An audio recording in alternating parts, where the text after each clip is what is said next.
हम लोग माधुर कादम्बिनी से पढ़ रहे हैं और प्रथम अमृत वृष्टि के तीसरे विभाग के छठवें विभाग को पढ़ रहे हैं और टॉपिक है भक्ति बिना ज्ञान कर्म योग आदि सब कुछ निष्फल होते हैं। तो 3 श्लोक आपने कल श्रीमद् भागवतम से सुने थे। अब हम लोग आगे बढ़ते हैं। आज्ञा, मेरे पीछे बोलिए, माइक पे। हाँ। आज्ञैवं गुणान् दोषान् मय्यादिष्टानपि स्वकान्। आज्ञा एवं गुणान् दोषान् मय्यादिष्टानपि स्वकान्। धर्मान् सन्तज्य यः सर्वान् मां भजेत स सत्तमः। धर्मान् सन्तज्य यः सर्वान् मां भजेत स सत्तमः। श्रीमद् भागवतम के 11-11-32 अर्थात यहाँ भगवान श्री कृष्ण उद्धव जी कह रहे हैं कि हे उद्धव, मैंने शास्त्रों के रूप में मनुष्यों के धर्म का उपदेश किया है। उसके गुण दोषों का विचार कर उस धर्म प्रवृत्ति को छोड़कर जो मेरा भजन करते हैं वे ही परम संत हैं। ये समझ में आया आपको? जितने भी आज्ञाएं भगवान ने दी हैं शास्त्र के द्वारा वो उनकी ही आज्ञा है, ये समझे, लेकिन उनके और गुण और दोषों को पे विचार करके उन सारे धर्मों को जो त्याग देता है और मेरा भजन करता है। 2 बातें हैं, सारे धर्मों को त्यागना और भगवान का भजन करना। केवल सारे धर्मों को त्यागने से व्यक्ति महान नहीं हो जाता है, सर्वधर्मान परित्यज वाला, लेकिन यह सर्वान माम भजेता, मतलब सारे धर्मों को जो त्याग देगा और केवल भगवान का भजन रूपी धर्म ही करता है वह सत्तमा, वह सर्वश्रेष्ठ है। तो देखिए फॉर्मूला मिल गया ना, फॉर्मूला मिल गया सर्वश्रेष्ठ व्यक्ति बनने का कि सारे पूजा आदि को छोड़ करके भगवान का भजन करना चाहिए। तो देखिए अगर वास्तविक रूप से कोई उत्तर चाहता है, कोई पूछे कि हम शिव जी की भक्ति करते हैं तो क्या हम कृष्ण की भक्ति कर सकते हैं? बिल्कुल कर सकते हैं, लेकिन सर्वश्रेष्ठ नहीं कहा जाएगा। तब भी सर्वश्रेष्ठ तब कहा जाएगा सारे देवताओं की उपासना छोड़कर केवल भगवान कृष्ण की ही उपासना करें। Is it okay? अब इसको अन्यत्र कहा गया है, इसको कहा गया है चैतन्य चरितामृत में। मैं पढ़ रहा था कि भगवान जब किसी जीव पर विशेष कृपा करते हैं तो अंदर से उसको ऐसी प्रेरणा देते हैं कि सारे धर्म को छोड़ो और तुम केवल मेरी सेवा करो।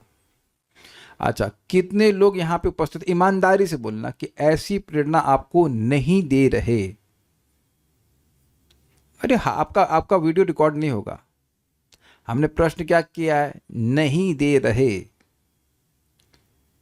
ऐसा कौन व्यक्ति यहाँ उपस्थित है जिसको भगवान ऐसी प्रेरणा नहीं देने? प्रश्न में कौन सी प्रेरणा के बारे में बात कर रहे हैं? कि तुम अन्य धर्मों को छोड़ो और मेरी भक्ति करो। अच्छा, दूसरा प्रश्न, कितने लोग ये मान रहे हैं कि वे अच्छे से भगवान की भक्ति कर ले रहे हैं? तो अब आप समझ रहे हैं कि हम लोग से पूछा जाए कि भाई अन्यों की उपासना क्यों नहीं करते हो, तो कब भाई इनकी तो कर लें। भगवान की सेवा ही नहीं हो रही है, भगवान की सेवा में ही कमी पड़ रही है, तो हम अब दूसरे देवताओं की पूजा क्यों करेंगे? एक बात। दूसरी बात, इस सेवा से इतना लाभ है तो दूसरे की सेवा काहे को करेंगे?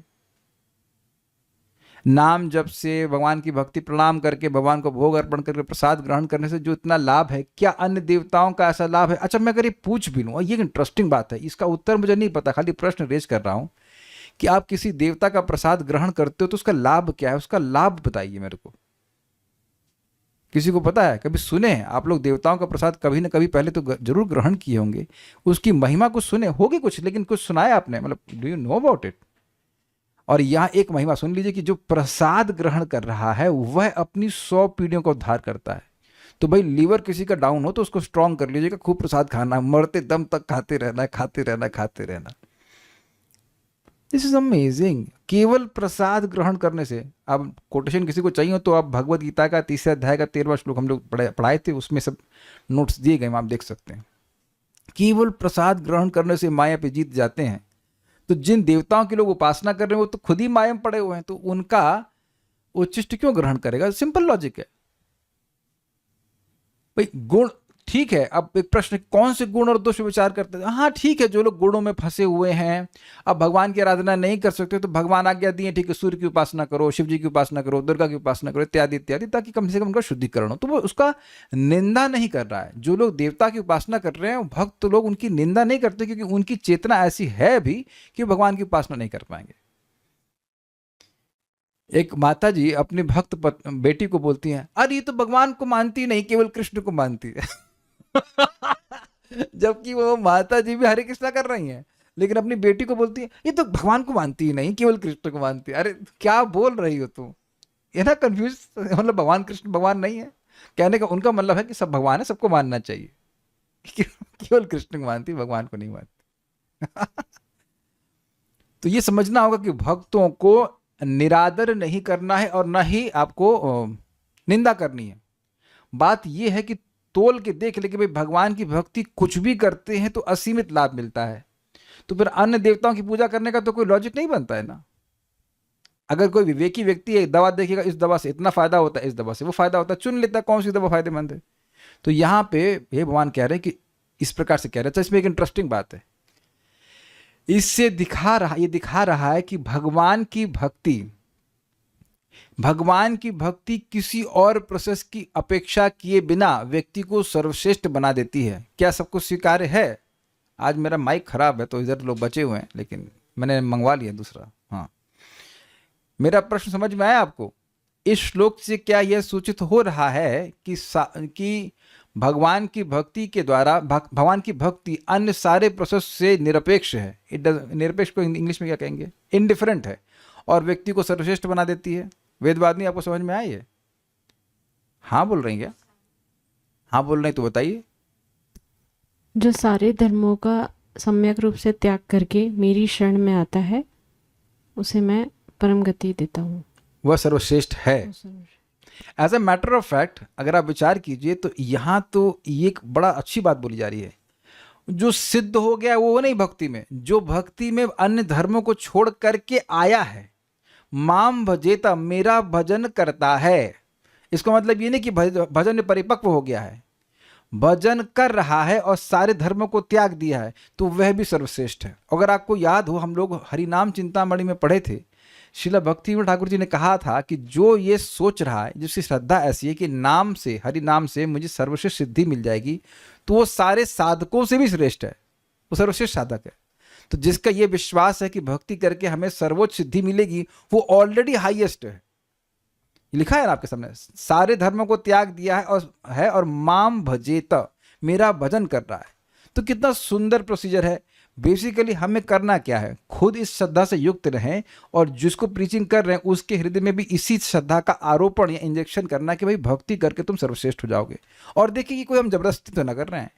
आप बहुत सारे लोग कुछ ना कुछ पूजा करते थे, ये बता दीजिए कि क्या जीवन में परिवर्तन आया था?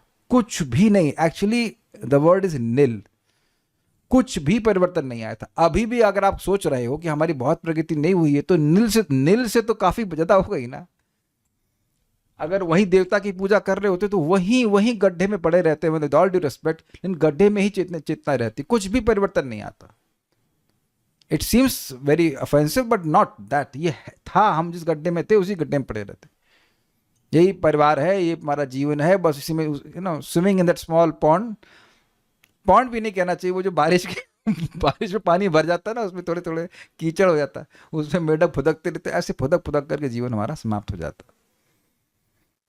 तो इनको बहुत अच्छा लग रहा है कि मतलब कोई व्यक्ति पढ़ा लिखा है नहीं है, उससे कुछ भी मतलब नहीं, केवल संगति दे करके भगवान की बात बताकर उसको इतना समझा देना है कि बेटा भक्ति कर रहे हो तुम, उससे सब कुछ हो जाएगा, तुम्हारा सिद्ध हो जाएगा। ये बात है।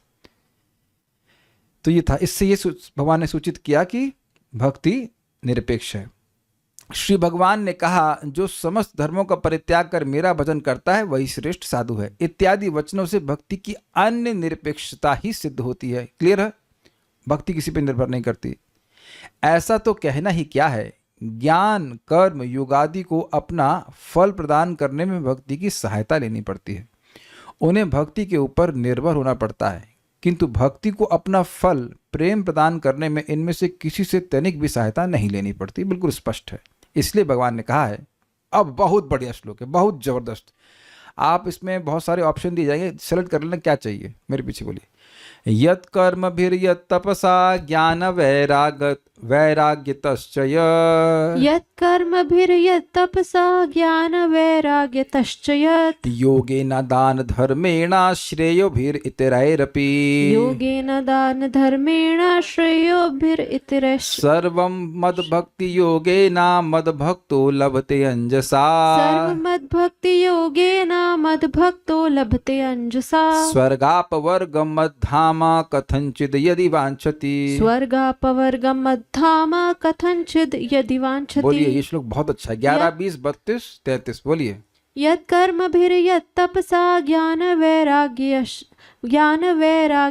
यत् यत् कर्मभिर्यत् तपसा ज्ञान वैराग्यतश्च यत् योगेन दान धर्मेण श्रेयोभिरितरैरपि योगेन दान धर्मेण श्रेयोभिरितरैरपि सर्वमद्भक्ति योगेन मद्भक्तो लभते अंजसा सर्वं मद्भक्ति योगेन मद्भक्तो लभते अंजसा स्वर्गापवर्गं मद्धाम कथंचित् यदि वांछति स्वर्गापवर्गं मद्धाम कथंचित् यदि वांछति।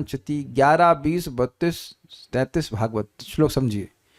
यत कर्म भीर, जो कर्म के द्वारा, कर्मकांड के द्वारा, यत तपसा, जो कुछ भी तपस्या के द्वारा, सब तृतीय विभक्ति चल रही, तपसा तृतीय विभक्ति, ज्ञान वैराग्य तश्च यत, और ज्ञान के द्वारा या वैराग्य के द्वारा, योगेना अष्टांग योग के द्वारा, दान धर्मेणा, दान के धर्म के द्वारा, श्रेयोभीर इतरैरपि, और अन्य जो श्रेय प्राप्ति के साधन हैं उनके द्वारा। श्रेय का मतलब क्या होता है?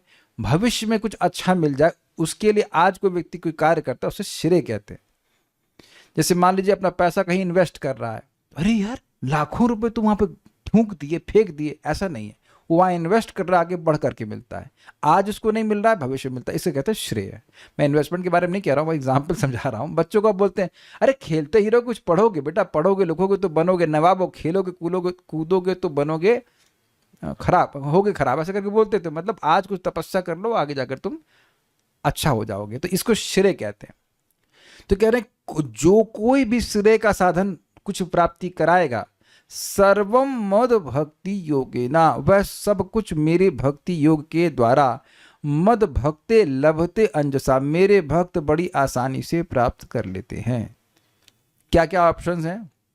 स्वर्ग स्पष्ट है, अपवर्ग मतलब मोक्ष, मद धाम या मेरा धाम, कथंचिद यदि वांछति, कथंचित यदि वांछति मतलब अगर चाहते हैं। अगर का मतलब वास्तविक भक्त तो स्वर्ग और मोक्ष, यहाँ तक कि धाम भी नहीं जाना चाहते। तो अपने यहाँ तो इस्कॉन में हम सब लोग बोल रहे हैं कि धाम चलेंगे, back to godhead, back to godhead, तो ये कथंचित क्यों बोल रहे हैं? देखिए, स्वर्ग तो समझ में आ रहा है कि क्यों नहीं जाना चाहते हैं, मोक्ष समझ में आ रहा है भगवान की भाई सेवा करने को नहीं मिलेगा, तो धाम की इच्छा करने में क्या दिक्कत है? देखिए, धाम भक्त जो असली भक्त है, धाम इसलिए नहीं जाना चाहता है कि जगत में दुख है, तो वहां पे भगवान की सेवा प्रमुख नहीं है, सेवा की अभिलाषा प्रमुख नहीं होगी, मोक्ष की अभिलाषा ही प्रमुख होगी। कुछ समझ पा रहे हैं बात? मैं कई बार एग्जाम्पल दिया करता हूं कि कभी कभी गीता के क्लासरूम एयर कंडीशनड होते हैं, तो कभी कभी कोई व्यक्ति इसलिए आ सकता है कि बाहर गर्मी लग रही है, तो अब इसका मतलब यह नहीं कि वह गीता सुनना ही चाहता है। ये ऐसा नहीं हम थ्योरी में बोल रहे हैं।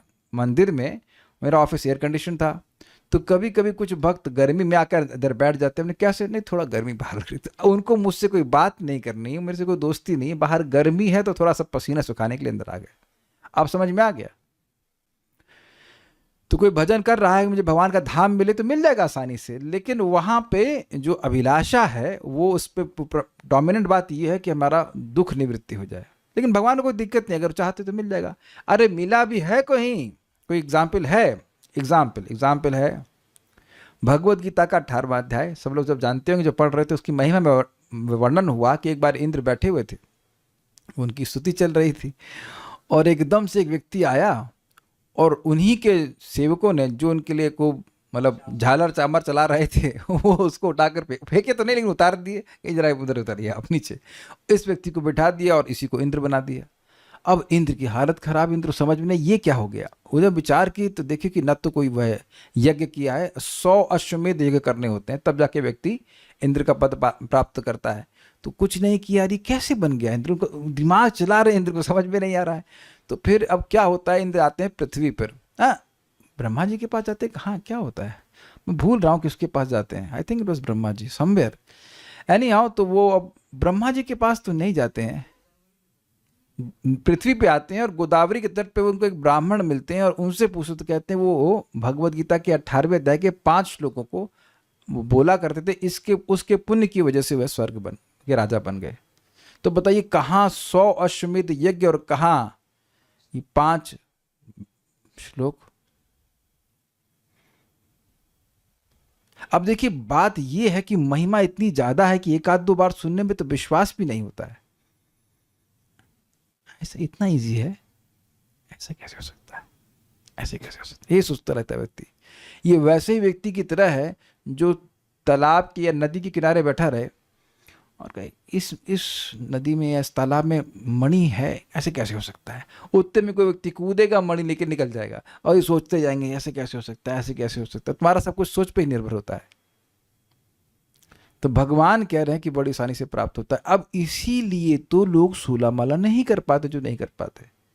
प्रभुपाद जी से पूछे ना परम पूज्य जय अद्वैत महाराज, प्रभुपाद जी बड़ा आसान लगता है, 16 माला करो रोज, 4 नियमों का पालन करो और भगवान के पास चले जाओ। तो प्रभुपाद क्या बोले, do you think I have come to cheat you, क्या मैं तुमको धोखा देना चाहता हूं, क्या सोचते हो धोखा देने के लिए आया हूं। देखिए दुनिया के जितने भी लोग हैं उनमें से एक केवल आपको ही समझना है। That's how we accept things, make sense. Lopamudra माता जी, केवल आपको अपने लिए समझना है ना, दूसरे लिए तो नहीं समझना है ना। अभिषेक प्रभु समझ में आ रहा है, जब मैं पूछ रहा हूं कि समझ में आ रहा है तो आप लोग व्यक्तिगत रूप से समझ रहे हो, इधर तो नहीं पूछ रहे आप साइंटिस्ट प्रभु, आपको समझ में आ रहा है क्या, ये आप पूछ रहे हो उनको, कुछ क्लिक कर रहा है मैं क्या कह रहा हूं। श्लोक सामने है, प्रोसेस सामने है। अब अगर बगल वाले को समझ में नहीं आ रहा तो भाई उसका दुर्भाग्य, आपको समझ में आ रहा है ना तो आपने करना है। And the way you prove it that you do it in the morning, because this may be our last morning, this may be our last afternoon. अगर समझ में आया है तो ये नहीं रोते बैठेंगे कि हमारा ब्रेकफास्ट हमारे ये है, वो तो रोते रहिए, पर रोने का क्या कर सकते हैं, धाम हाथ से जाएगा, सीधी सी बात। हम थोड़ा कठोर जरूर बोल रहे हैं बिकॉज इतना इजी है। अगर इसको कोई छोड़ रहा है तो क्या है बताइए, 1 नंबर का आप समझ रहे हैं क्या है वो, मतलब आप समझ रहे हैं, आप बोलने की जरूरत नहीं है। नहीं यूके पे नहीं बोलते हम, यूके पे नहीं बोलते, यूके भी शब्द हम उसे निकालते ही नहीं, मतलब हाँ नहीं ना, यूके भी कैसे बोल देंगे ऐसे ना, ही इज एब्सोल्यूट डलर्ड, इंग्लिश में कहूंगा मैं, डल व्यक्ति है, वेरी बैड। कितना आसान देख रहे भगवान ने अपने धाम के दरवाजे खोल रखे, प्रणाम करो, भगवान का प्रसाद ग्रहण करो, नाम जप करो, कुछ नहीं करना है। अब इससे ये भी समझ में आ गया ना कि भक्ति वह सब कुछ दे सकती है जो अन्य चीज देती है, जैसे कर्म देगा स्वर्ग और उसके बाद ज्ञान देगा मोक्ष, वो सब, लेकिन ज्ञान भी धाम की प्राप्ति नहीं करा सकता है, वो सब कुछ दे सकता है। इससे बेसिकली सिंगल विंडो पॉलिसी की, एक जगह पहुंच गए अब सब कुछ हो जाएगा अपने आप। अब कौशिक जी को जानते होंगे आप, कौशिक जी, तो कौशिक जी भगवान को जल दिए तो भगवान उनको इंद्र बना दिए, हद है भगवान की, ही फील सो ग्रेटफुल। आप लोग पता है मैं अपना नाम लिखवाने के लिए रोज जल शनिग्राम को जल सकते हैं नहीं, why you want to become Indra, you want to go what Krishna, simple ये बात है। तो हमको ये श्लोक बहुत अच्छा लगता है, इसको अपने में नोट कर लीजिएगा। और कभी आपके मन में आया कि किसी एस्ट्रोलॉजर को कंसल्ट करना तो कर जरूर लीजिए, वो कोई दिक्कत नहीं है, लेकिन वो जो बोले वो मत करना कि इधर आटा चढ़ाओ, इधर इधर चीनी चढ़ाओ, उधर ये करो, वो कुछ मत करना। बस भले हम भी कर लेते कभी कभी कंसल्ट, वो उसके बाद अच्छा हाँ ठीक है, हरे कृष्ण कृष्ण कृष्ण हरे हरे, हरे राम राम राम हरे हरे, बस out of curiosity you may do it, but it's not that कि उसको जो कुछ करने वाले हैं, क्योंकि वो जो भी बता रहे हैं उसका सामर्थ्य लिमिटेड है। क्यों एस्ट्रोलॉजर प्रभु, आपका भी एक्सपीरियंस है कि नहीं, आप जब भक्ति में नहीं थे तो आप कुछ साधन बताते थे कि नहीं बताते थे जी। तो उन साधनों में आपने सुना था कभी कि उन साधनों की असीमित शक्ति है, उनको भी है अनुभव एस्ट्रोलॉजी का। तो जो व्यक्ति आपको साधन बता रहा है उसमें प्रॉमिस ही नहीं किया जा रहा है कि असीमित शक्ति है, आप लॉजिक पकड़ रहे हैं। वो मैक्स अगर एकदम अच्छे से किया जाएगा तो भी इतना लाभ देगा, इतना देगा, वो है ही इतना उसके पास। लेकिन जब भगवान की भक्ति कर रहे हैं तो अब अनजाने में भी कर रहा है व्यक्ति, तो भी उसको असीमित लाभ उसके अकाउंट में जा रहा है। कुछ समझ पा रहे हैं बात। हाँ, ये बता रहे कि कभी कभी कर्मकांड से भी लाभ नहीं होता है। अर्थात कर्म, तपस्या, ज्ञान, वैराग्य, योग, दान, धर्म या तीर्थ यात्रा, व्रतादि के द्वारा जो कुछ लाभ होता है, मेरा भक्त भक्ति योग के द्वारा अनायास उन सबको प्राप्त कर लेते हैं। अनायास का मतलब अनायास, आयास मतलब प्रयास, मतलब चेष्टा, और यहां बिना चेष्टा के, बिना प्रयास के। एक बार भाई थोड़ा नहा लें। हरे कृष्णा कृष्णा कृष्णा हरे हरे, हरे राम राम राम हरे। चलिए वेद पढ़ लेते हैं। हरे कृष्णा कृष्णा कृष्णा हरे हरे, हरे राम राम राम हरे हरे। यज्ञ रह गया। हरे कृष्णा कृष्णा कृष्णा हरे हरे, हरे राम राम राम हरे हरे। समझ में आ गया क्या कहना चाह रहा था? 3.33.7 के हिसाब से केवल एक तो ज्यादा बोल के एक नाम बोल रहा है तो सारे यज्ञ कर लिए, सारी तपस्या कर ली, सारा वेद पाठ कर लिया और सारी पवित्र नदियों में स्नान कर लिया, सब कुछ कर लिया। तब और काहे को कुछ करेगा? तो उसके लिए तो कुछ प्रयास नहीं करना पड़ा। और कहें चलिए अब हरिद्वार की ट्रिप करते, अरे भैया कितना रिजर्वेशन कराओ ये वो, और फिर भी आप केवल 1-2 बार स्नान करोगे, लगे ठंड लग गई है कि नहीं। और यहाँ 2 घंटा स्नान कीजिए, कोई दिक्कत नहीं। क्षणे क्षणे करो तुम्ही तीर्थ जल स्नान, ये शब्द है चैतन्य चरितामृत में। हर क्षण व्यक्ति तीर्थ जल में स्नान कर रहा है, भगवान का नाम बोल रहा है। तो मैं इक्वेट नहीं कर रहा हूं, मैं खाली बोल रहा हूं वो ऑल इंक्लूसिव फायदा है। अब इस पे कौन यहां किसकी हिम्मत है जो बोल रहा है कि 16 माला मुश्किल है? लेट मी सी। बहुत दिन से किसी को डांटा नहीं है। हाँ भाई, हाथ खड़ा करो, हाथ खड़ा करो, देखिए कौन यहां पे ऐसा है। तो कभी मन में आए ना कि 16 माला मुश्किल है, तो अब मैं कहूंगा अच्छा रोज जाकर जाओ हरिद्वार स्नान करके आओ। शिवानी माता जी, आप लोग तो दिल्ली में रहते हैं ना, रोज जाओ यमुना जी में स्नान करके आओ। कितना परिश्रम हो जाएगा। केवल उस शहर से भी में भी बहती हो, वैसे भी तो आजकल थोड़ा सा कठिनाई है, उसमें गंदगी फैला दी है वो लोग। कितना कठिनाई है। शर्मा जी, शिवानी शर्मा जी, वेद तो पढ़ती होंगी आप, ब्राह्मण है नहीं? तो आप देखिए कि कुछ भी हम लोग कोई किसी की कोई योग्यता नहीं है, इट्स जस्ट एब्सोल्यूट नथिंग। और सारी योग्यता दी जा रही, क्या प्रयास है? कुछ भी नहीं है। उसमें भी लोग आलस कर जा रहे, अरे कम से कम बोलो तो ठीक से, हरे कृष्णा कृष्ण कृष्ण हरे हरे, हरे राम राम राम हरे हरे। ठीक है। यद्यपि भक्तों को कृष्ण सेवा के अतिरिक्त कोई भी कामना नहीं होती, मतलब वास्तविक भक्तों को, तथापि यदि किसी विशेष परिस्थिति में कभी भक्त प्रार्थना करते हैं तो वे अनायास ही स्वर्ग, मोक्ष अथवा मेरे धाम को भी प्राप्त करते हैं। दूसरी ओर, तो ये तो स्पष्ट हो गया भक्ति की निरपेक्षता। भक्ति के बिना कर्म, तपस्या, ज्ञान आदि निष्फल होते हैं। हरि भक्ति सुधोदय, हरि भक्ति सुधोदय मतलब हरि भक्ति की सुधा मतलब अमृत का उदय। 3.11 में कहा गया है, मेरे पीछे बोलिए, बड़ा जबरदस्त है। भगवद भक्ति हीनस्य जाति शास्त्रम जपस्तपः, भगवद भक्ति हीनस्य जाति शास्त्रम जपस्तपः, अप्राणस्यैव देहस्य मंडनम लोकरंजनम, अप्राणस्यैव देहस्य मंडनम लोकरंजनम। ये तो जबरदस्त है। भगवद भक्ति हीनस्य, बताइए बताइए बताइए क्या मतलब इसका? जो भगवान की भक्ति से हीन है, उनका, षष्ठी विभक्ति, उनका जाति मतलब ब्राह्मण जाति में है, ये जाति में है, सारस्वत ब्राह्मण है और वटेवर। शास्त्रम शास्त्राध्ययन, जप यानी भगवान के नाम तो करेगा नहीं, कुछ और जप कर रहा है, और कोई तपस्या है। वो कैसा है? कह रहे हैं अप्राणस्य एव होना चाहिए। हाँ, अप्राणस्य इव देह से, जैसे देह बिना प्राण का है उसका मंडनम किया जाए, उसको खूब सुंदर तरह से सजाया जाए। किस लिए? लोक रंजनम, लोगों का रंजन कर, मनोरंजन करने के लिए। कोई मर गया है तो उसको आप सुंदर तरह से सजा रहे हो, तो उसका क्या मतलब है? उसका प्राण ही गायब हो गया। जैसे ऐसा मैंने सुना है, आई एम नॉट रॉन्ग, कि मान लीजिए कोई लड़की मतलब पत्नी है, उसकी मृत्यु तब होती है जब पति जिंदा है, मतलब सधवा है ना, सधवा बोलेंगे, तो उसको बाली वाली मतलब जो भी करते होंगे, मेरे ख्याल से सोना तो नहीं चढ़ाते होंगे, सोना को जला देते हैं, आई डोंट थिंक सो, नहीं है ना।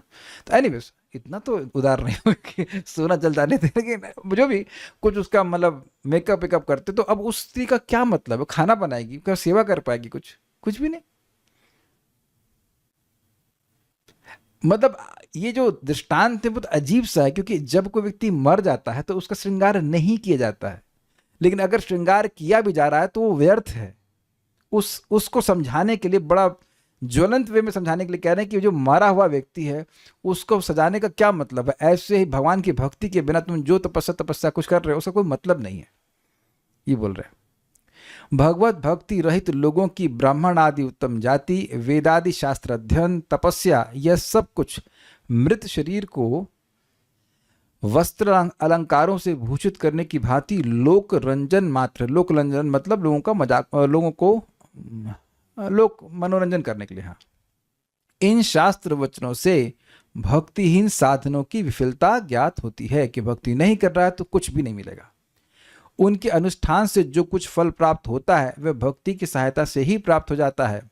मतलब जो कुछ अनुष्ठान कर रहे हो उसमें भगवान कुछ नाम आया, कुछ आया, तभी हो रहा है, नहीं तो वह काम नहीं करेगा। देखिए समझ लीजिए, काफी इंटरेस्टिंग है। शरीर को समझ लीजिए कि शरीर कैसे स्थानीय है, वो जो उसमें क्रियाएं हो रही हैं, कर्मकांड में कुछ क्रिया हो रही तो उसके जैसा हो गया शरीर। लेकिन जो शरीर का प्राण है, जो मुख्य बात है, वह है भक्ति। तो प्राण ही गायब हो जाएगा तो फिर कैसे कुछ कार्य करेगा, है कि नहीं? ये बात है। जिस प्रकार प्राणों के अधीन है, कहाँ गया? नहीं, ये तो ठीक है। जिस प्रकार शरीर होना चाहिए, जिस प्रकार शरीर प्राणों के अधीन है, जब तपस्या आदि भी उसी प्रकार परम महीयसी भक्ति देवी के अधीन ही है, ऐसा जानना चाहिए, स्पष्ट है। दूसरी बात यह भी है कि कर्म ज्ञानादि की साधनाओं में जिस प्रकार देश, काल, पात्र, द्रव्य, अनुष्ठान और शुद्धि इत्यादि की अपेक्षा रहती है, भक्ति की साधना में उस प्रकार देश, काल, नियम आदि की कोई अपेक्षा नहीं होती। जो कोई व्यक्ति जिस किसी भी देश में, किसी काल में, किसी व्यवस्था में हरि भजन कर सकता है, वैष्णव स्मृति में ये प्रसिद्ध है। अभी इसका मतलब क्या है? अच्छा, तो ये बताइए कि देश का क्या मतलब है? देश का मतलब है अब यज्ञ करना है तो कह चलो भाई बाथरूम में स्पेस खाली है, वहीं यज्ञ चालू करो। तो कहेंगे अच्छा आप अपनी डीटी वर्शिप क्या बाथरूम में कर सकते हो? नहीं कर सकते हैं, लेकिन हरे कृष्णा कृष्ण कृष्ण हरे हरे, हरे राम राम राम हरे हरे करना ही चाहिए। स्नान कर रहे हैं, करना चाहिए, क्या दिक्कत है नाम बोलते हुए? भाई बाथरूम सिंगर तो होंगे ना आप लोग। अच्छा, कौन यहाँ बाथरूम सिंगर नहीं है? बाथरूम सिंगर समझते हैं जिसकी सिंगिंग केवल बाथरूम में शुरू होती है, अच्छा नहीं गा पाते हैं तो बाथरूम में तो कोई डिस्टर्ब नहीं होगा तो वहीं गा लेते हैं, तो वहाँ हरे कृष्ण गा सकते हैं। क्लियर है? काल का मतलब जैसे कि आप ये देखते हैं कि कोई पूजा होती, आप लोग जानते होंगे कर्मकांड में समय में आप लोग काल निर्धारण करते तो ना कि इस काल में पूजा हो सकती है, लेकिन भक्ति में ऐसा कुछ भी नहीं। कभी भी जब करिए, कभी भागवत पढ़िए, कभी भी करिए। शुभ और अशुभ काल का सिस्टम नहीं है। भाई शादी में भी तो होता है ना, वो कौन से में नहीं, 4 महीने में शादी नहीं होती ना, ये चतुर्मास में शादी नहीं होती ना, मलमास में भी नहीं होती है, चतुर्मास में भी नहीं होती। तो ऐसा जप में तो कुछ भी नहीं है, ये भगवान की कथा में भी ऐसा कुछ भी नहीं है। पात्र का बड़ा स्पष्ट है, ब्राह्मण होना चाहिए, वो व्यक्ति योग्य होना चाहिए, द्रव्य की शुद्धि होनी चाहिए, अनुष्ठान स्पष्ट है, ठीक से होना चाहिए, शुद्धि नहा धो के आना चाहिए। तो इस सब चीज़ों की अपेक्षा रहती है, लेकिन भक्ति में ऐसा कुछ भी नहीं है। और इस बात को जब भक्ति में इन सब नियमों का कोई अपेक्षा नहीं है तो स्वाभाविक सी बात है कि वो जो अन्य नियम होंगे उस कर्मकांड आदि की, वे भी उस पर लागू नहीं होते हैं। मेरे पीछे बोलिए, न देश नियमस्तस्मिन् न काल नियमस्तथा, न देश नियमस्तस्मिन् न काल नियमस्तथा, नोचिष्ठादौ निषेधोस्ति श्रीहरिर्नाम्नि लुब्धक, नोचिष्टादो निषेधोस्ति श्रीहरिर्नाम्नि लुब्धक। हे शिकारी, लुब्धक का मतलब होता है शिकारी, या एक और अर्थ है जो नाम का लोभी है, दोनों अर्थ हैं। हे नाम के लोभी या हे शिकारी, हरिनाम का ऐसा ही अनिर्वचनीय महात्म्य है कि हरिनाम संकीर्तन में देश काल का कोई नियम नहीं है।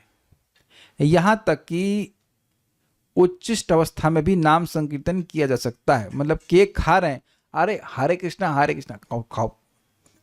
महाप्रभु के भक्त प्रसाद ग्रहण करते थे, लेकिन बीच बीच में हरे कृष्णा प्रभुपाद जी का हमने सुना ऐसा, मतलब सुना, हमने डायरेक्ट तो नहीं सुना, लेकिन भक्त सुना है कि ऐसा इंस्ट्रक्शन है कि मान लो प्रसाद एक बाइट बना लिया, अब उसको सान रहे हैं, उतनी देर में हरे कृष्णा कर लेना चाहिए।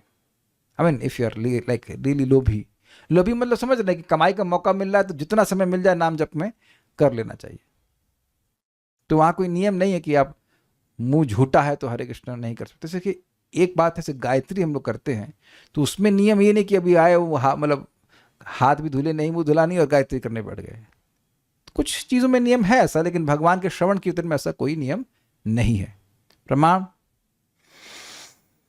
यस्यावतार गुण कर्म विडंबनानि नामानि आसु विगमे सहसा विवशा गृणन्ति तेनैक जन्म शमलम सहसैव हित्वा संयान्ति पावतमृतम तमजम प्रपद्ये। ब्रह्मा जी कह रहे हैं कि मैं उन अज भगवान श्री कृष्ण की शरण में जा रहा हूं। कैसे?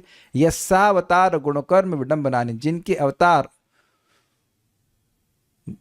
गुण और कर्म मनुष्य लोक की रीति का विडंबन करते, अनुकरण करते हैं, जिनके नाम को मरते समय, प्राण जब बाहर जा रहा है उस समय, मरते समय विवश होकर के व्यक्ति बोल देता है। मरते समय का मतलब समझ ही रहे हैं कि शरीर अपवित्र है। भाई ये तो कोई नियम नहीं है ना कि नहीं नहाया हुआ है तो मरेगा नहीं, कभी भी मर सकता है। तो शरीर अपवित्र है, वाणी स्खलित होती है, वाणी से ठीक से नहीं बोल पाता है और मन भी डिस्टर्ब रहता है। ऐसी अवस्था में भी अगर भगवान का नाम वो बोल देता है तो सारे जन्मों के पाप को त्याग करके भगवान के धाम की प्राप्ति करता है। ये आपने सुना था, तो ये स्पष्ट हो गया कि ऐसी अवस्था में भी नाम जप व्यक्ति कर सकता है। भक्त पूछ रहे थे कि प्रभु जी हम लेट के जप कर सकते हैं? अगर आप जप कर पाए तो जरूर कर सकते हैं। ये उत्तर समझ में आया? नहीं भाई, मान लो कोई व्यक्ति बीमार है, अब वो लेट के जप कर रहा है और नहीं सो रहा है तो कोई दिक्कत नहीं है, लेकिन अगर लेट करके सो रहा है तो जप कैसे होगा? मतलब आप समझे बात, जप कर पाए तो लेट के करिए, शीर्षासन लाके करिए, कोई आपत्ति नहीं है, लेकिन नहीं मतलब उस पर संभावना सोने की। देखिए जिस भक्त ने प्रश्न किया था उनका स्वास्थ्य खराब है इसलिए वो कर सकते हैं, और बाकी लोग जिनका स्वास्थ्य अच्छा है वो अब लेट के ही करेंगे तो आप जानते हैं कि क्या होगा। You know that. एक बात कह रहे हैं लेटने से उतना फोकस नहीं बनता, अरे मोटो। इसका मतलब इन्होंने भी ट्राई किया हो। नालायक है। एक से आप इतनी बीमार नहीं है, आप स्वस्थ हैं। हम एक व्यक्ति को बोल रहे हैं जिन्होंने प्रश्न किया वो बीमार है, ठीक है, अच्छे से करने के। लेकिन अगर ऐसा है तो करना पड़ेगा। जैसे मान लीजिए कभी कभी बुखार हो जाता है तब नहीं बैठा जाता है तो लेट के कीजिए। अब यहाँ बात आ रही तो आपको बता देते हैं, अगर बुखार हो जाए और माला से ना कर पा रहे हो तो मैं टिप बता रहा हूँ, आप काउंटर ले लीजिए और मान लीजिए 10 बार महामंत्र बोल पाए, फिर थक गए तो फिर रख दो, फिर 10 बार बोल दो, ऐसे करके पूरा कर सकते हैं। मैंने ऐसा किया एक बार, मेरे को क्या कहते हैं छोटी माता आई थी, बड़ा टेंशन दे रही थी। तो हमने कहा माता जी तो करने नहीं देंगी ये जब, तो हमने काउंटर लिया, हरे कृष्ण हरे कृष्ण 10-11 बार बोल दिया, फिर थक गए, फिर अच्छा फिर माता जी हरे कृष्ण। क्योंकि पूरे शरीर में खुजली होती है ना, कहाँ से माला करेंगे आप? तो ऐसा कर सकते हैं but not on a regular basis. Best is to chant with Mala.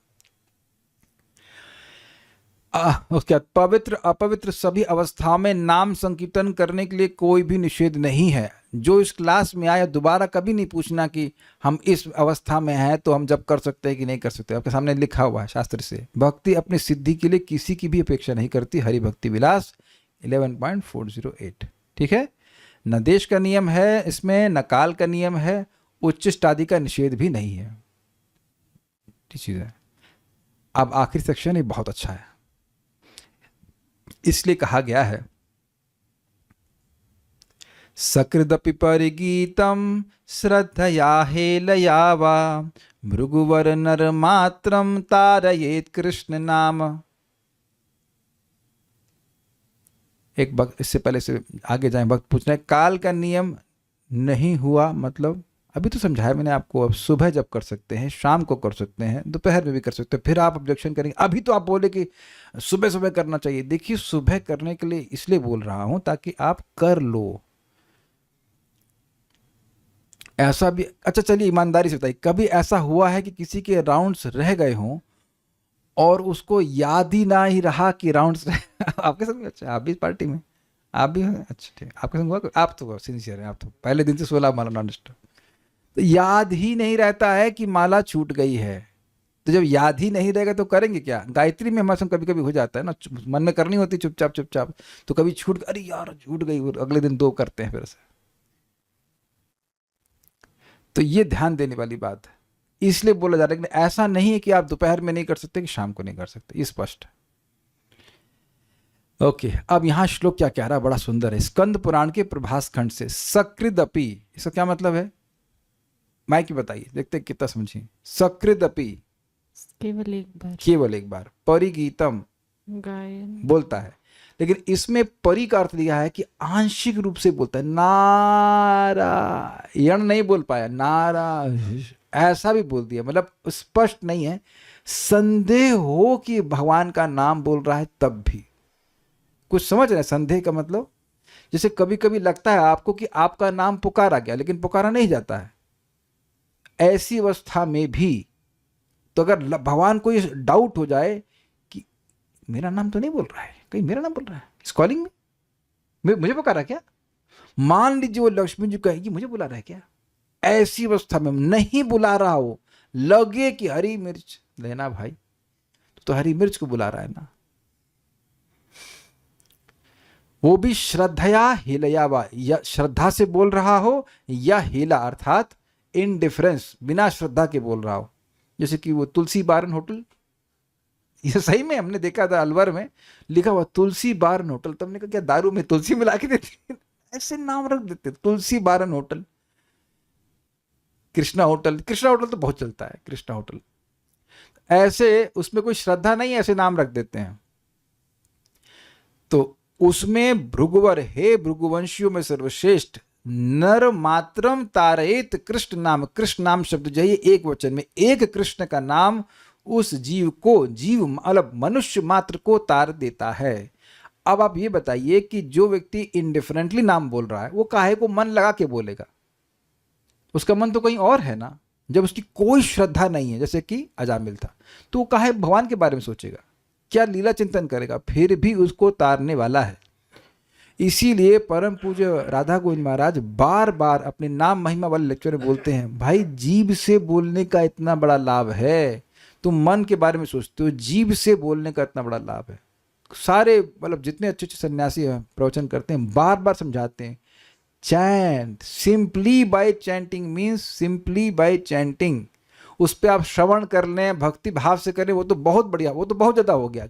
Simply chanting means ए हरि बोल, ठीक से ये होता है, ए हरि बोल, अरे हरि बोल, नमक देना चला, नमक मांग रहा है कि हरि को मांग रहा है, वो नमक मांग रहा है। Make sense? ए हरि बोल, तुमको बैठना नहीं आता, ऐसे करके कई बार डांट लगता है। वो हरि बोल मतलब वो हरि नहीं बुलवा रहे हैं, इज जस्ट स्पीकिंग हरि। ये तो खैर भक्तों का स्वभाव ऐसा होता है। तब भी व्यक्ति को मोक्ष मिलता है, जिस मोक्ष के लिए मर जाता है व्यक्ति, मतलब मर जाता मतलब खूब मेहनत करता है, जन्म जन्मांतर, फिर मोक्ष नहीं मिलता है। हाँ, प्रश्नों को मैं एंड में ले लूंगा, अब इसको पढ़ लेते हैं। हे भृगुवर, श्रद्धा सहित या अश्रद्धा सहित कृष्ण नाम एक बार उच्चारित होने से ही मनुष्य मात्र को समस्त दुखों से परित्राण कर देते हैं। अब देखिए, इसको लोग कुछ मान लो न स्वीकार करें तो मैं सिंपल सा प्रश्न करता हूं, कोई व्यक्ति जानबूझकर गोमांस खाए या अनजाने में खाए, तो क्या दोनों ही परिस्थिति में वह नरक जाएगा कि नहीं जाएगा? वस्तु शक्ति को प्रभाव जाएगा।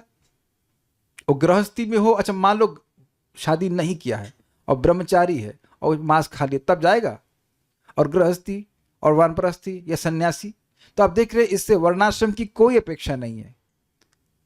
That process itself is so powerful. पाप इतना गंभीर है कि व्यक्ति को नरक में गिरा ही देगा। जैसे लोग आजकल कहते हैं हमको शराब से वो नहीं है, कभी शौक में पी लेते हैं। बेटा तुम शौक में तो पी ले रहे हो, लेकिन उसका प्रभाव क्या पड़ेगा?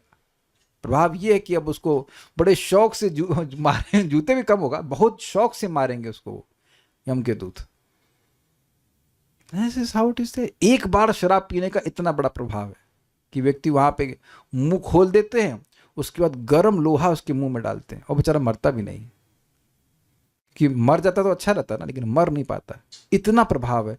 तो भगवान के, तब ये सब बातें कहाँ से स्वीकार करते हैं? शास्त्र से स्वीकार करते हैं। तो वैसे ही शास्त्र से भगवान के नाम को एक बार बोलने की महिमा को स्वीकार करना चाहिए। तब एक फिर प्रश्न होगा, तब आप काहे हमारे पीछे लगे 16 माला करने के लिए? देखिए, भगवान का नाम वस्तुतः हम मोक्ष प्राप्त करने के लिए नहीं, भगवान का प्रेम प्राप्त करने के लिए कर रहे हैं। मोक्ष का स्टेशन तो पीछे छूट जाता है, ये बात है। लेकिन फिर भी क्योंकि लोगों को मन में मोक्ष बहुत बड़ा लिखता है, प्रेम की धारणा कर नहीं पाते, इसलिए मोक्ष इतनी आसानी से मिल जाता है, यह बोल करके लोगों को नाम में प्रवृत्त किया जाता है। नाम का मुख्य फल मोक्ष नहीं है, वह गौण फल है। लेकिन इतना बात समझ लेना चाहिए कि नाम कभी व्यर्थ नहीं जाता, चाहे कैसा भी लग रहा हो, at any point of the day, in any point of day of your sadhana, कभी भी कैसा भी लग रहा है, जस्ट कीप ऑन चैंटिंग। ये बात है। श्री हरि भक्ति विलास उद्धृत इस श्लोक की टीका में लिखा गया है, यथा कंचित सकृत तत् कीर्तनादप्य अनुषंगिकत्वेन सर्वस्यापि मोक्षो भवेद एव त्याह सकृद इति परि इत्यर्थे अव्यक्तम असंपूर्णम उच्चारितम अपि इत्यर्थ। इसका तात्पर्य यह है कि श्री कृष्ण नाम कीर्तन का मुख्य फल कृष्ण प्रेम है। अतएव जो किसी प्रकार से एक बार कृष्ण नाम का कीर्तन करता है तो उसके आनुषंगिक फल स्वरूप अवश्य ही मोक्ष प्राप्त करता है। परिगीतम शब्द के परि इस अंश का तात्पर्य यह है कि अव्यक्त मतलब स्पष्ट नहीं बोला गया है या असंपूर्ण नाम उच्चारित होने पर भी इस प्रकार फल लाभ हुआ करता है, ऐसा समझना चाहिए। इसीलिए अगर हमारे मन में ये भावना है कि सामने वाला व्यक्ति बहुत खराब है तो आपको करना क्या है, किसी तरह से उससे नाम बुलवाइए, नाम बुलवाइए, तब आप अच्छे व्यक्ति हो। वो बुरा है सो बुरा है, लेकिन आप नाम बुलवाइए। एक व्यक्ति हमसे प्रश्न कर रहे थे कि जिसने केवल एक बार मतलब एक माला करी है, ये है वो है, तो क्या उसका फायदा होगा? तो बिल्कुल फायदा होगा, सामने लिखा है आपके। किस आधार पे कहूंगा? शास्त्र के आधार पर कहूंगा। और लेकिन भक्तों के मन में भी संशय बनाए, ऐसे कैसे एक बार नाम बोलने से ऐसा अपराध नहीं करना चाहिए। जब गोमांस भक्षण की बात है तो वहां डर जाते हैं, अच्छी बात है, डर जाते हैं। तो वहां जब शास्त्र स्वीकार कर रहे हैं तो इधर भी स्वीकार करना चाहिए ना। इसको दूसरी तरह से कहूं, हमको एक साधु की बात बड़ी अच्छी लगी कि इस भगवान के नाम का वेटेज बहुत ज्यादा है। जब तुलना की जाएगी मृत्यु के समय में, तोला जाएगा कि इसने क्या कर्म किया क्या नहीं किया है, तो ये नाम का बहुत बड़ा वेटेज। एक स्टोरी से समझ में आ जाएगा आपको, हम सुना चुके हैं लेकिन काफ़ी प्रासंगिक है कि भक्त लोग विदेश में संकीर्तन कर रहे थे और एक व्यक्ति होटल के अंदर उनको देख करके प्रसन्न हुआ, तो होटल के अंदर से देख रहा है और ऐसे हाथ हिलाया उसने। अब होटल में क्या खा रहा होगा वो तो भगवान जाने।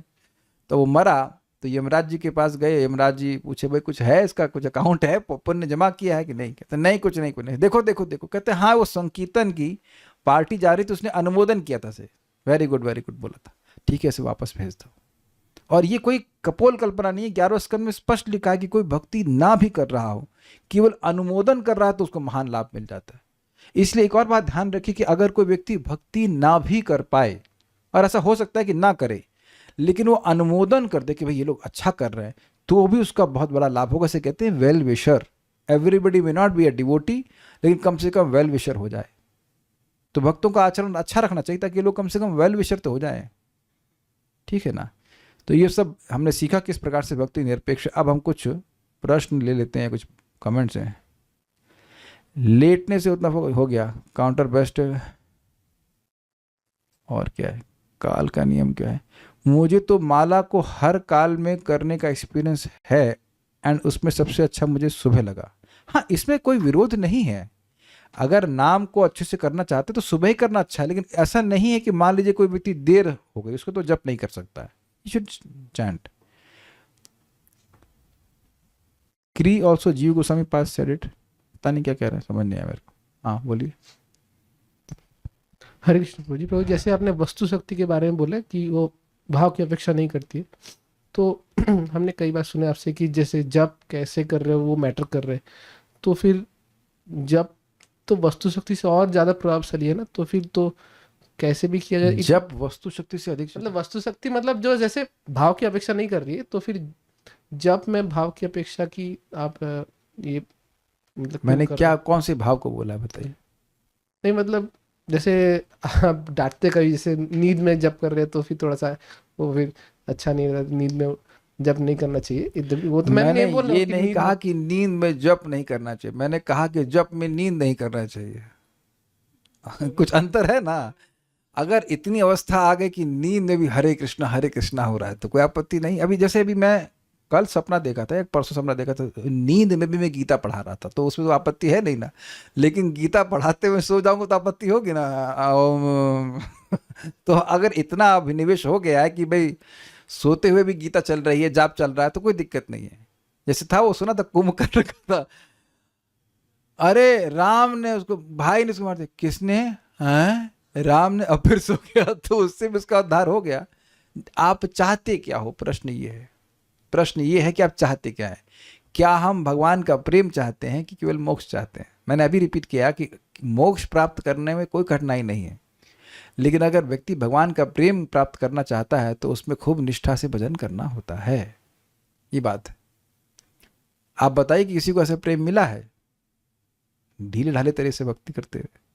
आप कोई उदाहरण दीजिए तो हम स्वीकार कर लेंगे। बल्कि आप ये देखिए कि जितना व्यक्ति गंभीरता से जप करता है उसका हृदय और जल्दी शुद्ध होता है, उतनी जल्दी वह भक्ति के पथ पे आगे बढ़ता है। तो दोनों ही बातें हैं, संभाल के चलना पड़ेगा। ठीक है, पॉइंट इज सिंपल कि अगर आप नाम बोल रहे हैं तो लाभ होगा। अब अगर सो गए तो जप नहीं कर पाएंगे ना,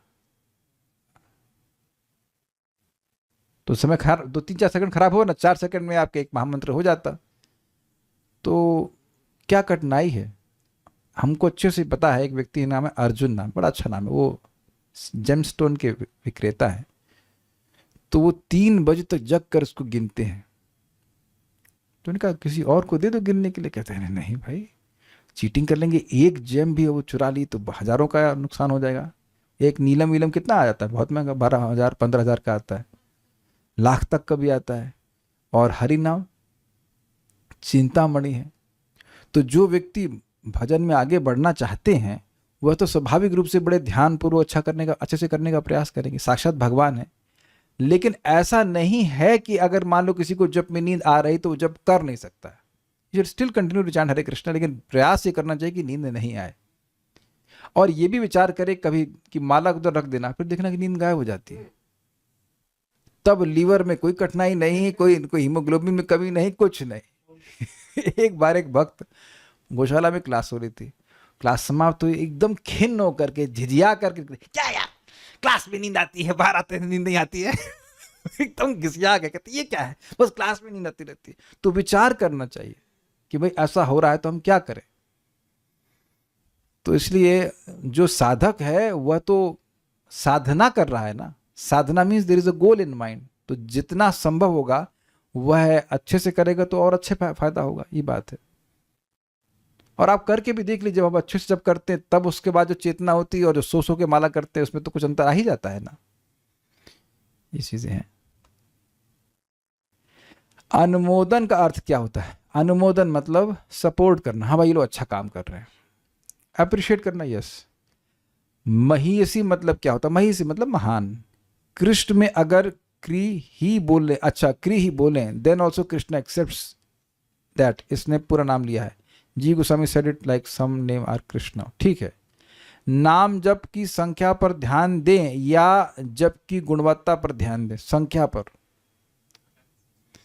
श्रील प्रभुपाद स्पष्ट, प्रभुपाद से पूछा गया when can we have quality chanting? तो प्रभुपाद बोले quality chanting means you will ask why 16, why not 16,000? right now you should have strength of quantity। लेकिन इसका मतलब ये नहीं कि केवल क्वांटिटी, आपको सुनना भी है। और ये जो प्रश्न कर रहे हैं उनके लिए तो अभी जरूरी है कि आप संख्या पे आ जाइए, पहले आप संख्या को पूरा कीजिए। और इसके लिए और कभी कभी तो हम लोग संख्या ही पूरी कर रहे होते हैं। कितने लोग समझे मेरी बात? मोस्टली तो नहीं कहूंगा, लेकिन कभी कभी तो एकदम संख्या ही पूरी करे। इतना परिश्रम हो जाता है कि बस ओह किसी तरह 16 माला, ऐसे कबड्डी खेल रहे होते ना, एकदम ऐसे पहुंच गए। बट और कभी कभी लगता है 16 कर रहे, चलो 2-4 माला एक्स्ट्रा भी कर ले, वो सब इसमें आएगा, वो चलता है, लेकिन करना चाहिए। इज इट अपराध की साधना के समय ही नींद आती है? अब ये तो मैं नहीं कह सकता कि अपराध की वजह से आती है, हो सकता है आलस की वजह से आती है, मोस्टली तो अनर्थ की वजह से आती है। हाँ, अनर्थ अपराध कह सकते हैं। क्या कहेंगे, क्यों नींद आती है? बहुत बार ये भी हो सकता है कि सुबह उठने का अभ्यास ना हो। नॉर्मली तो लोग 3:30 बजे 4 बजे उठते नहीं हैं, तो अब 3:30-4 बजे उठे हैं तो आने लगता है आलस। लेकिन मैं अपने अनुभव से बता रहा हूँ कि ये अभ्यास का होता है। जब हम शुरुआत में ज्वाइन की तो बहुत नींद आती थी, जम की नींद आती थी। मतलब अनाउंसमेंट के समय में ऐसे में बैठ जाता, 10 मिनट सोता था, फिर जाके जब करने के लिए बैठ पाता था। तो वो मतलब कॉलेज लाइफ में तो बहुत देर में सोकर देर में उठने की आदत रहती है ना, तो इस दैट में भी देर, अगर नींद आए तो चल के जब कर लीजिए। तो लाइक दैट। मैं बैठता नहीं था। इतना एक आप लोग को जरूर टिप दूंगा कि आप सीधे बैठें, हाथ आप घुटने के पास रखें, तो ये मालूम चल जाएगा कि नींद कब आ रही है। ये बहुत बड़ी इंपॉर्टेंट, बहुत बड़ा प्रोग्रेस हो जाएगा। नहीं तो ऐसे अगर बैठे, और ऐसा नहीं होना चाहिए। हमें कभी किए नहीं है, लेकिन बताते हैं कि ब्रह्मचारी लोग, मतलब इस्कॉन में कोई नहीं करता, लेकिन एक सिस्टम था पहले कि जब ब्रह्मचारी पढ़ता था तो चुटिया को उधर टाइट करके छत पे बांध देता था कि अगर नींद आ जाए तो झटका लगे और वो उठ जाए। तो इतना संकल्प लेके लोग किए हैं साधना। तो इतना तो हमने कुछ नहीं करना है, जस्ट मेक श्योर कि स्लीप नाइसली। मैं ये देख रहा हूँ कि कभी अगर बहुत लेट हो जाता है रात में तो सुबह थोड़ा परिश्रम हो जाता है जब करने में। सो आई एम ट्राइंग कि थोड़ा जल्दी सो जाए, एटलीस्ट लाइक 10 बजे तक सो जाए। तो हम अगर लेट से 4 बजे 3:30 बजे तभी उठ, मतलब 5.5 घंटे भी सो लेते तो फिर जब में बिल्कुल नींद नहीं आती है। और रात खाना तो ओहो वाह वाह, हाँ ये भाई साहब पूछ रहे थे नींद के कितने पराठे खाए थे कल रात में, हैं? तो रात में दबा के खा रहे तो सुबह जब में नींद नहीं आएगी तब हमें कोई दिक्कत नहीं, खाओ। इस पे बहुत ध्यान रखना हो कि रात एक्चुअली प्रसादम आपका 5:30-6 बजे तक हो जाना चाहिए मैक्स।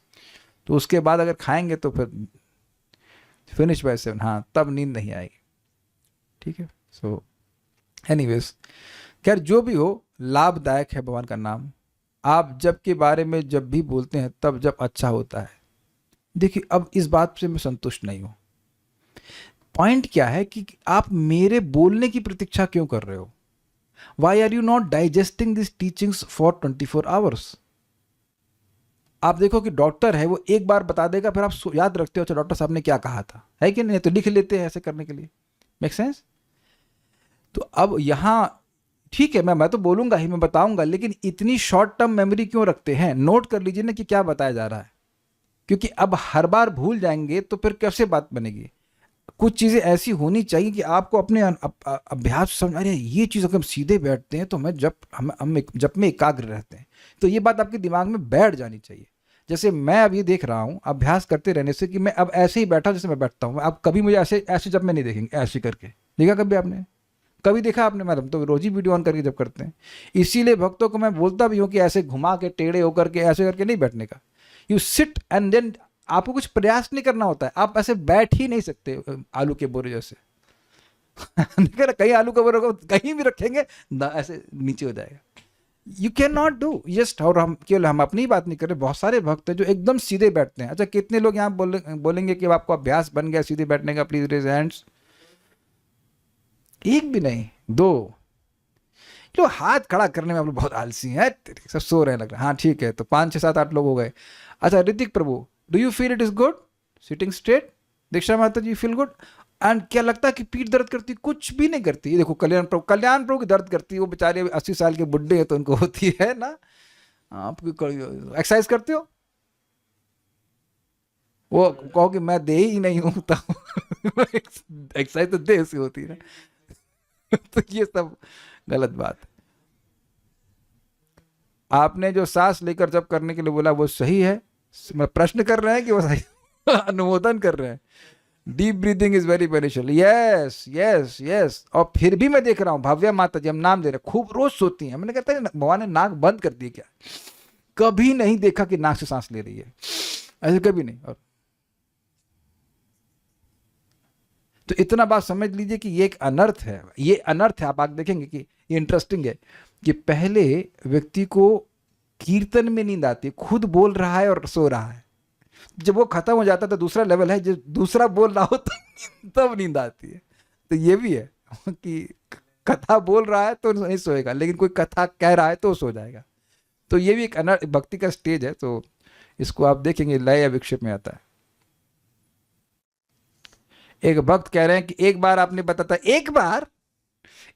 बताया था कि हेल्थ चैंटिंग देन सेवा, थोड़ा इस पे बताइए कि पहले ये बताइए कि मैंने एक बार बोला, कई बार बोला। चलिए देखिए, बहुत सिंपल सी बात है। अगर देह ही नहीं होगा तो आप भजन कैसे करोगे? हाँ ना, रात में नींद पूरी नहीं हुई है तो आप क्या जप कर पाएंगे? नहीं कर पाएंगे। तो सबसे पहले आपने शरीर को ठीक रखना होगा कि ये एक उपकरण है, उसके द्वारा भक्ति करनी है। देन इज योर चैंटिंग, क्योंकि चैंटिंग आपकी कॉन्शियसनेस को प्रिपेयर करती है किसी भी सेवा को सेवा के रूप में करने के लिए।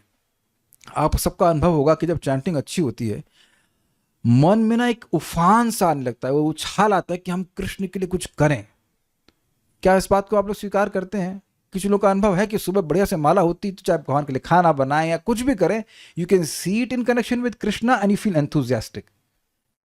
कृष्ण मंत्र ए तो स्वभाव जय जपे कृष्ण प्रति उपजाए भाव, सीधी सीधी बात है। और नहीं लगता ये सारी सेवा मुझे ही क्यों दी जा रही है? अरे ये देखा गया है, ये देखा गया है।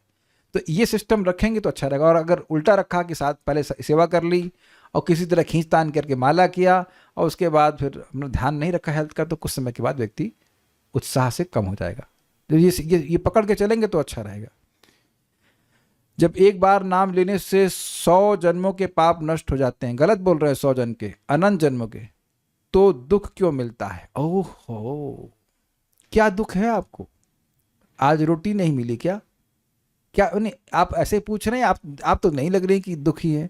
यही इसी तरह का प्रश्न पंचोकौड़ा प्रभु पूछे भीमा प्रभु को। और पंचोकौड़ा प्रभु आप जानते हो, देखे हो हमारे टेम्पल प्रेजेंट, खूब मोटे ताजे। तो भीमा प्रभु कहे, doesn't look like that you are suffering. Doesn't look like, अच्छा घर है, खूब खा रहा पी रहा, मतलब अच्छे हट्टे कट्टे है, थोड़ा बहुत शरीर में कष्ट सबके आता है, हट्टे कट्टे, तो बड़े मजे बोले, doesn't look like you are suffering. ऐसा तो नहीं लग रहा है कि आप दुखी हैं। तो जिस वक्त ने प्रश्न किया है अपना दुख बताइए, क्या दुख है? दुख तो इल्यूजन हम क्रिएट कर रहे हैं। हमारे बच्चे का लाख रुपए का जॉब नहीं लगा, that is your creation, that is your creation, है कि नहीं? हमको सम्मान नहीं मिला, तो ये तो दुख नहीं, ये तो अज्ञान है ना। रोटी नहीं, जिस वक्त ने प्रश्न किया है, आपको रोटी नहीं मिली आज सुबह से, आप ही रोटी बनाती हैं तो कोई दिक्कत नहीं है ना।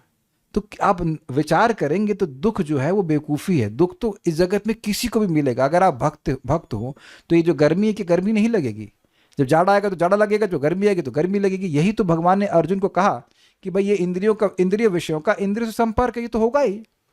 लेकिन देखिए नाम का प्रभाव क्या होगा। नाम का प्रभाव ये होगा कि आप इनसे प्रभावित होना बंद कर दोगे। Make sense?